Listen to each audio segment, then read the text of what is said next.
বাগানে যাওয়ার পর আমারে বলছিল যে প্রেগন্যান্সির প্রসব ব্যথার কারণে রাস্তার কারণে অনেক গর্ভবতী মা এই রাস্তায় মারা যায়।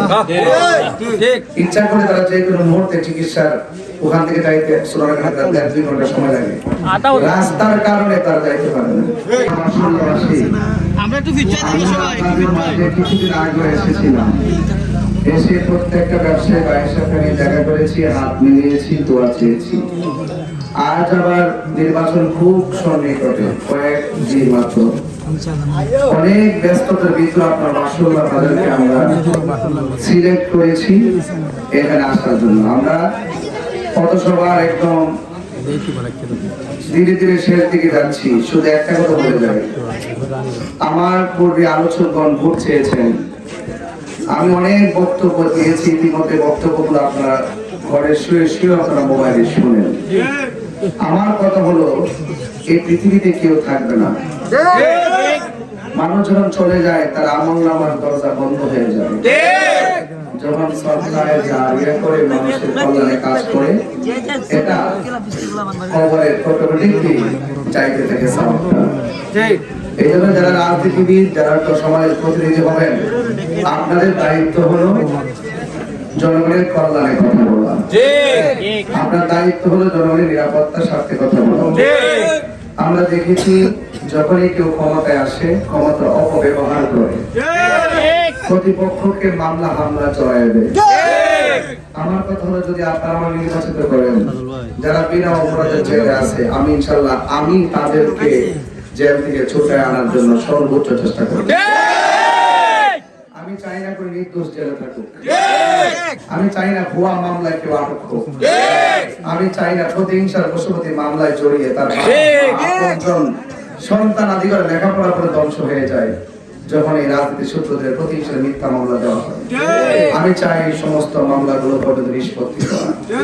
প্রকৃত যারা দুর্নীতিবাজ অপরাধ করে তাদেরকে শাস্তি হোক, আমার কোনো আপত্তি নেই। এই জন্য সমাজের ভিতরে মামলা বাণিজ্য বন্ধ করতে হবে। এই বাসলার মধ্যবাজার দিয়ে প্রায় 5 কিলোমিটার একটা রাস্তা আছে, বেহাল দশা। আমার কাছে এগুলো বলতে হবে না, আমি কিন্তু ধর্ম নিয়ে কাজ করছি।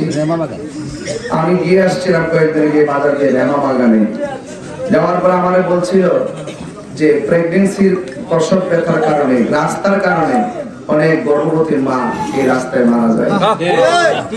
ইচ্ছা করে তারা যে কোনো মুহূর্তে চিকিৎসার ওখান থেকে যাইতে সোনারঘাট 2 ঘন্টা সময় লাগে, রাস্তার কারণে তারা যাইতে পারে না। এত বেহাল দশা। আমি কথা দিয়েছি, আমার কাছে আপনারা চাইবেন, আমি ওই রাজনীতি করবো না। আমার দরজায় যে আপনি দাঁড়ায় থাকবেন, এমপি সাহেব উঠছে, এইগুলা লাগবে না। আমার কাছে যাইতে গেলে কোনো নেতার প্রয়োজন হবে না। আপনার নির্বিঘ্ন আমার কাছে যাইবেন, আসবেন। আমি মানবতার রাজনীতি করার জন্য মাঠে আসছি। কাউকে ছোট করা, কাউকে ধ্বংস করা, রক্তের খেলা করতে আসি নাই।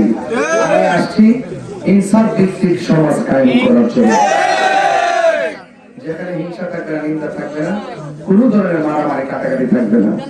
আপনারা সবাই আমাকে আগামী 12 তারিখে আমাকে আপনারা মোমবাতি প্রতীকে ভোট দিয়ে নির্বাচিত করে দেখুন আমি আপনাদের জন্য কি করতে পারি। অনেকে বলেন আমাকে পাওয়া যাবে কিনা। আমার সাথে যারা কাজ করতেছে, আপনাকে মনে হয় না যে এই লোকগুলোই যথেষ্ট আপনার এলাকার জন্য? আমি শুধুমাত্র এককভাবে জনপ্রতিনিধি হয়ে আমি একভাবে ক্রেডিট নিব না। যে জনগণ আমাকে ভোট দিয়ে, আমাকে ম্যান্ডেট দিয়ে সংসদে পাঠাবে, এই জনগণ হবে আমার শক্তি। কথা বলেন, এই জনগণই হবে সবচেয়ে বড় পাওয়া। এই জন্য আমি জনগণের কাতারে থেকে রাজনীতি করতে চাই। আমি জনগণ থেকে বিচ্ছিন্ন হতে চাই না, আমি মানবতার রাজনীতি করতে চাই।